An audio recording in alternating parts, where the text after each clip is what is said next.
अच्छा, मैं आपसे एक बात पूछना चाहता हूं। अगर मैंने आपसे कहा कि आप चोर हो और अगर आपने चोरी नहीं की तो आप क्या करोगे? सबसे पहले आप कहोगे खबरदार, तुम्हें मुझे चोर बुलाया। अगर आपने चोरी की होती और मैंने कहा चोर हो तो आप चुप बैठोगे? अगर चोरी की है और मैं कहूंगा चोरी की है, बिल्कुल चुप हो जाएगा, एक शब्द नहीं बोलेगा। अगर मैं आरोप लगा रहा हूं प्रधानमंत्री पे हर रोज कि तुम वोट चोर हो, प्रधानमंत्री चुप क्यों है? प्रधानमंत्री एक शब्द क्यों नहीं बोल रहा? क्योंकि प्रधानमंत्री वोट चोर है और वो जानता है कि हमने उसको पकड़ लिया है। कुछ सालों से हमें शक हो रहा था और पूरे देश को शक हो रहा था कि इलेक्शन के सिस्टम में कोई ना कोई गड़बड़ है, कि बाकी पार्टियों को एंटी इनकम्बेंसी हो जाती थी मगर बीजेपी के खिलाफ कभी एंटी इनकम्बेंसी नहीं होती थी। बीजेपी एक बार, दो बार, तीन बार, चार बार, एक के बाद एक चुनाव जीती जाती थी। महाराष्ट्र में हमें सबूत मिला। सबूत क्या था? हमने देखा, पता लगाया, लोकसभा के बाद तकरीबन 1 करोड़ नए वोटर, 1 करोड़ नए वोटर इलेक्शन कमीशन ने लिस्ट में डाले। 45 लाख लिस्ट में और बाकी वोटिंग बढ़ी। सारे के सारे जो वोटर नए वोटर थे, सारे के सारों ने बीजेपी को वोट दिया और जहां भी नए वोटरों ने बीजेपी को वोट दिया वहां बीजेपी ने चुनाव जीता। इलेक्शन कमीशन से हमने पूछा, बताइए कौन है ये लोग, ये नए वोटर जो हैं, ये टर्नआउट जो बड़ा है, ये कौन है? हमें इनके नाम दीजिए, वोटर लिस्ट दीजिए। कहते नहीं देंगे। फिर हमने उनसे कहा, देखिए इतना वोट पड़ा है, इतना टर्नआउट बढ़ा है, 5:30 बजे के बाद इतने वोट गिरे हैं, हमें आप कैमरा दिखाइए, वीडियो कैमरा दिखाइए। कानून बदल देते हैं और 45 दिन के अंदर वीडियो फीड को डिस्ट्रॉय कर देते हैं। तो 8-10 फुट ऊंची बोरी कागजों की, 200-300 किलो की, हमारे 40 लड़कों ने 4 महीने 16 घंटे काम किया। वोटर लिस्ट में एक फोटो को लाखों फोटो से मिलाया, एक नाम को लाखों नामों से मिलाया, एक एड्रेस को बाकी एड्रेसेस से मिलाया। कुछ दिन पहले हमने बिहार में ये वोट अधिकार यात्रा शुरू की।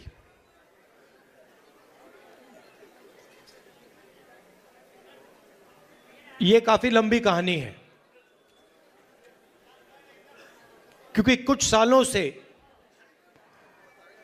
हमें शक हो रहा था और पूरे देश को शक हो रहा था कि इलेक्शन के सिस्टम में कोई ना कोई गड़बड़ है। लोग कहते थे ईवीएम की बात होती थी, आरएसएस के संगठन की बात होती थी, मगर एक बात दिखने को मिलती थी कि बाकी पार्टियों को एंटी इनकम्बेंसी हो जाती थी मगर बीजेपी के खिलाफ कभी एंटी इनकम्बेंसी नहीं होती थी। बीजेपी एक बार, दो बार, तीन बार, चार बार, एक के बाद एक चुनाव जीती जाती थी। तो अजीब सा लगता था मगर हम खुलकर नहीं कह सकते थे क्योंकि सबूत नहीं था। महाराष्ट्र में हमें सबूत मिला। सबूत क्या था? लोकसभा का चुनाव हमारा गठबंधन जीतता है, स्वीप करता है। 4 महीने बाद उसी प्रदेश में, उसी महाराष्ट्र में वही पार्टियां लड़ती हैं। हमारा गठबंधन बीजेपी के गठबंधन के खिलाफ लड़ता है।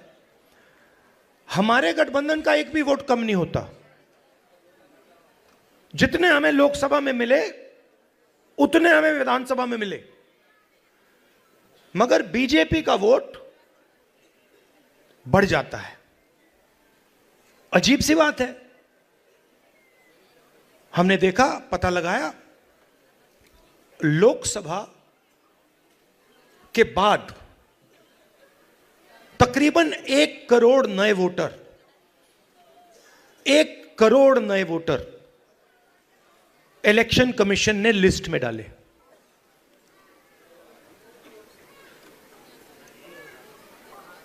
$45 लाख लिस्ट में और बाकी वोटिंग बढ़ी। सारे के सारे जो वोटर नए वोटर थे, सारे के सारों ने बीजेपी को वोट दिया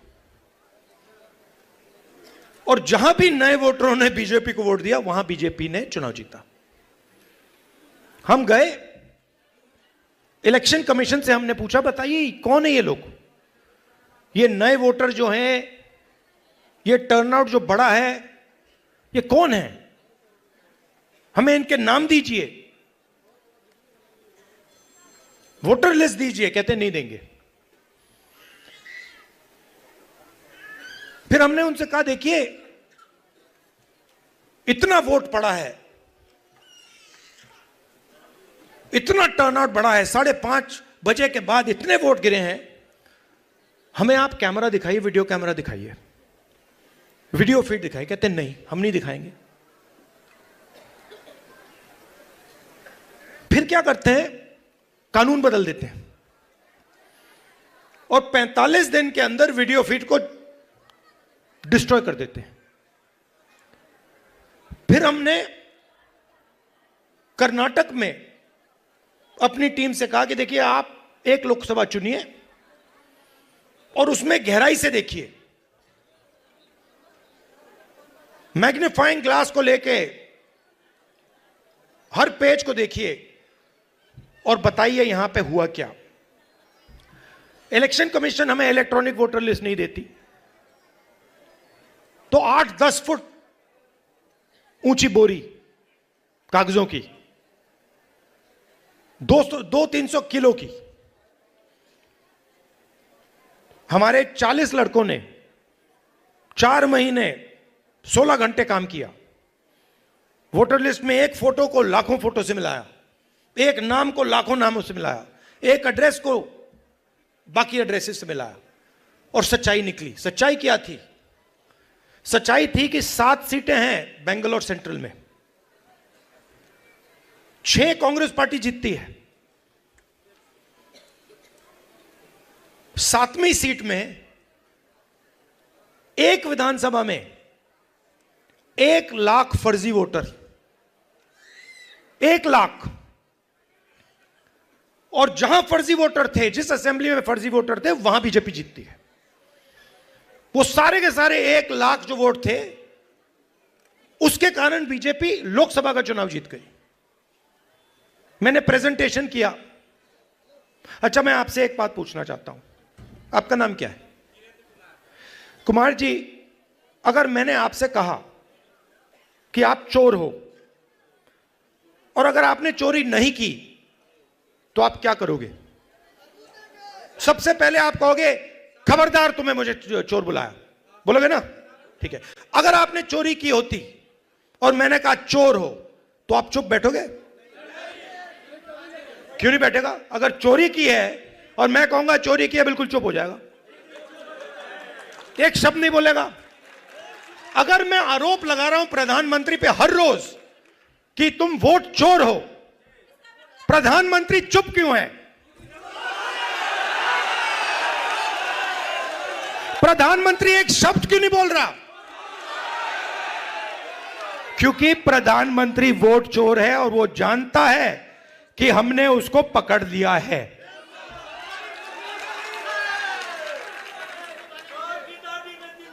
देखिए, मैं आपको एक बात बताता हूं। देखिए, हमारा जो काम है ना, मेरा जो काम है, मेरे बारे में आप दो चीजें समझ लीजिए। सबसे पहले, अगर मैंने किसी चीज के बारे में मन बना लिया तो फिर मन बना लिया। और दूसरी चीज, मैं सुपरफिशियल बात नहीं करता हूं, मैं गहराई से चीजों को समझकर काम करता हूं। अब आप एक बात समझिए और सुनिए। जब वोट चोरी होती है तो इस संविधान पर आक्रमण होता है। इस संविधान में लिखा है कि हिंदुस्तान के एक नागरिक को 1 वोट मिलेगा, चाहे वो अंबानी हो, चाहे वो सबसे गरीब व्यक्ति हो, किसान हो, मजदूर हो, वोट 1 मिलेगा। माधवापुरम में एक व्यक्ति का नाम 4-5 बार वोटर लिस्ट पे आता है। यह संविधान पर आक्रमण है और यह हम नहीं सहेंगे, यह हम नहीं होने देंगे। अब आप अच्छी तरह सुनिए, और जो मीडिया वाले मित्र हैं इसको आप अच्छी तरह लिख लीजिए। मैं गहराई में जाता हूं। हमने जो काम माधवपुरा में किया है उसको हम आने वाले समय में, माधवपुरा में नहीं रुकेगा वो, हम आपको दिखाएंगे, देश को दिखाएंगे।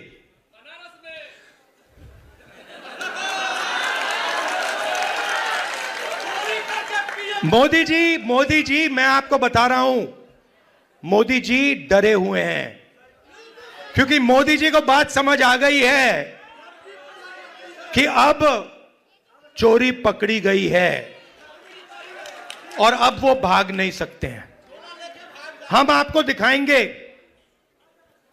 कि सिर्फ माधवपुरा में चोरी नहीं हुई है, लोकसभा में चोरी हुई है, हरियाणा में चोरी हुई है, महाराष्ट्र में चोरी हुई है, मध्य प्रदेश में चोरी हुई है और अब ये बिहार में चोरी करने की कोशिश कर रहे हैं।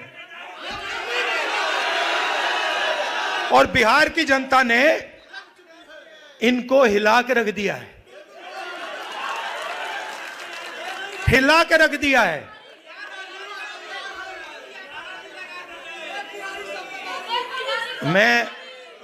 मैं 2-3 बीजेपी के, मैं सुनो, मैं भी बीजेपी के 2-3 एमपीज को जानता हूं।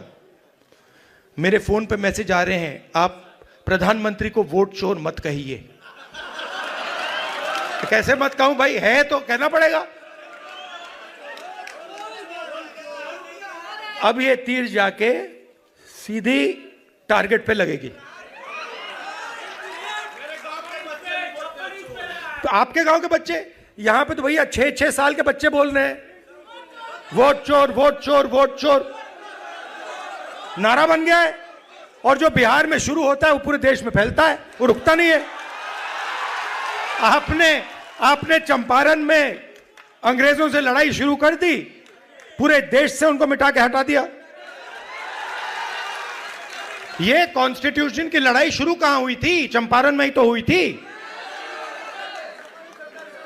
वहीं तो हुई थी।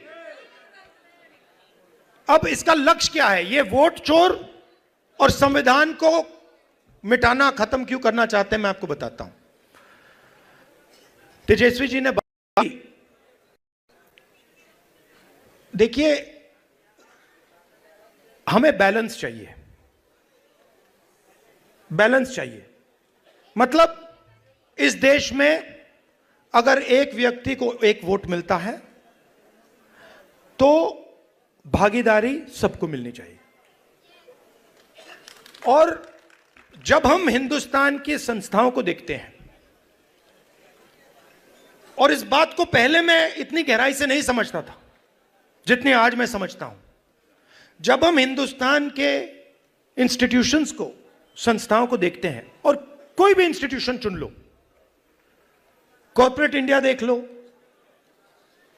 ब्यूरोक्रेसी देख लो, जुडिशरी देख लो, मीडिया देख लो, बॉलीवुड देख लो,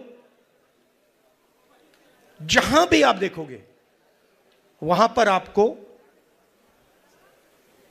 दलित, अति पिछड़ा, पिछड़ा, आदिवासी और माइनॉरिटी वर्ग नहीं मिलेगा।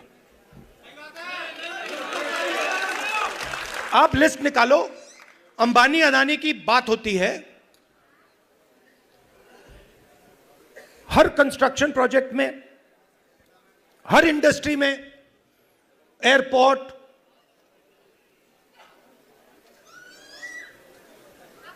जमीन, solar power, wind power, petrol, diesel, सब में इनके नाम सुनाई देते हैं। 500 हिंदुस्तान की सबसे बड़ी कंपनियां हैं। मैं आपसे आज पूछना चाहता हूं, इन 500 में दलित, आदिवासी, पिछड़ा, अति पिछड़ा वर्ग के कितने मालिक हैं? मतलब हिंदुस्तान की पूरी इकोनॉमी में 90% तो है ही नहीं, 90% है ही नहीं। आप जाते हो प्राइवेट अस्पताल में, जाते हो, सरकार का काम आपके स्वास्थ्य और शिक्षा का देखभाल करने का होता है। ये बिजनेसमैन का काम नहीं होता है, ये सरकार का काम होता है कि अगर कोई गरीब व्यक्ति बीमार हो जाए, सरकार की जिम्मेदारी होती है कि हमारा नागरिक है, हमारे देश का नागरिक है, इसकी रक्षा, इसकी प्रोटेक्शन, इसके स्वास्थ्य की प्रोटेक्शन हमें करनी है ना।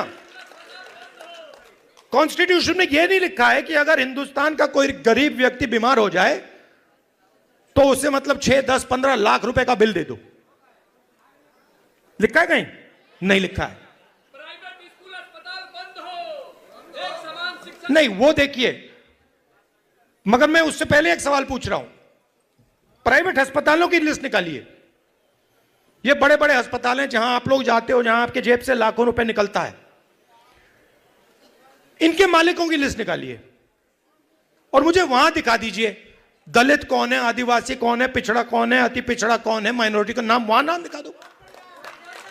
अच्छा ठीक है, आप कहोगे नहीं भैया हमें स्वास्थ्य के कुछ लेना देना नहीं, तो फिर मैं कहूंगा ठीक है भैया, शिक्षा के देख लेते हैं, इंजीनियरिंग कॉलेजेस देख लेते हैं, यूनिवर्सिटीज देख लेते हैं, प्राइवेट यूनिवर्सिटीज, कॉलेजेस जहां आपको लाखों रुपए देने पड़ते हैं अपनी जेब से अपने बच्चों को पढ़ाने के लिए, खेत बेच के। फिर मुझे बताओ उनके मालिकों की लिस्ट में बता दो कौन सा है, मतलब अति पिछड़ा कौन है वहां पे बैठा हुआ। तो आप 90% हो। अब ठीक है, अगर आप सब मिलाकर 2% होते तो मैं कहता ठीक है भैया आप 2% हो, बात वहां खत्म हो जाए, मगर आप तो मेजोरिटी में 90% हो। आप 90% की भागीदारी हिंदुस्तान में है ही नहीं। कर्नाटक, तेलंगाना में हमने जाति जनगणना किया, आप हैरान हो जाओगे, सारे के सारे जो गवर्नमेंट के कॉन्ट्रैक्ट हैं, छोटे से लेकर बड़े, उनमें कोई अति पिछड़ा नहीं है, कोई दलित नहीं, कोई आदिवासी नहीं, कोई पिछड़ा वर्ग का नहीं। आप राजनीति कैसे करोगे? मतलब पूरी की पूरी फंडिंग आपके हाथ में नहीं है, कॉर्पोरेट इंडिया नहीं है, अस्पताल नहीं है। अच्छा ठीक है, आपको यह सब नहीं चाहिए, मीडिया देख लो, मुझे नाम बताओ। देखिए मैं बड़े प्यार से बोल रहा हूं, मैं बड़े प्यार से बोल रहा हूं, भागीदारी तो होनी चाहिए। ये ओपिनियन बनाते हैं, ये लोग ओपिनियन बनाते हैं। नहीं, वो आपने बोला सबसे खराब आज तक है, मगर मुझे ये बताओ एंकर्स में से मालिकों में से मुझे अति पिछड़ा नाम बता दो, मुझे दलित नाम बता दो, छोड़ो अति पिछड़ा छोड़ो, दलित बता दो, पिछड़ा बता दो। नहीं है तो कॉर्पोरेट इंडिया उधर नहीं हो, आप मीडिया में नहीं हो। अच्छा बॉलीवुड की बात करते हैं, वहां पे नाम बता दो, एक वहां बता दो, है ही नहीं, बहुत कम, क्या है ही नहीं। तो इसीलिए मेरी सोच है कि दो चीज से शुरुआत होगी। सबसे पहली चीज नेशनल लेवल पर जाति जनगणना, जिससे सबको पता लग जाएगा कि भैया हमारी इतनी भागीदारी है इस देश में। और तेलंगाना में हमने बहुत गहराई से किया है, सवाल पब्लिक से पूछ के हमने लिए हैं, दलित एसोसिएशन से हमने पूछकर उनसे कहा कि भैया आप बताओ हमें क्या पूछना चाहिए। ईबीसी एसोसिएशन से हमने पूछकर भैया आप बताओ हमें सवाल कौन से पूछने चाहिए। तो एक सेकंड, दूसरी बात, जो ये 50% की दीवार है रिजर्वेशन की, मैं आपको गारंटी करके कह रहा हूं, इसको तो हम चूरा चूरा करके फेंक देंगे उठा के। और ये देखिए, ये पहले 2 कदम है। आप ये मत सोचिए कि इसके बाद हम बात छोड़ देंगे। ये जाति जनगणना से हमें एक विकास का एक नया मॉडल मिलेगा, वो शुरुआत होगी। मगर हमारा लक्ष्य है कि देश में बैलेंस होना चाहिए, सब लोगों को इस देश में जगह मिलनी चाहिए, कोई भी हो, अपर कास्ट हो, दलित हो, अति पिछड़ा हो, माइनॉरिटी हो, सबको जगह मिलनी चाहिए और सबकी इज्जत होनी चाहिए। और मोहब्बत की दुकान, मतलब नफरत नहीं, प्यार से, बिना नफरत, बिना हिंसा, सबको लेकर देश की जो पूरी शक्ति है, जो देश के हर लोग में, हर व्यक्ति में है, उस पूरी शक्ति का हमें प्रयोग कर कर देश को आगे ले जाना है। मगर यह सब नहीं हो सकता अगर ये लोग वोट चोरी कर लेंगे। इसीलिए हम वोट अधिकार यात्रा यहां शुरू की और आपने हमें इतनी मदद की। आप सबका दिल से धन्यवाद करता हूं कि आपने अपनी पूरी एनर्जी इस यात्रा में डाली। धन्यवाद, नमस्कार, जय हिंद।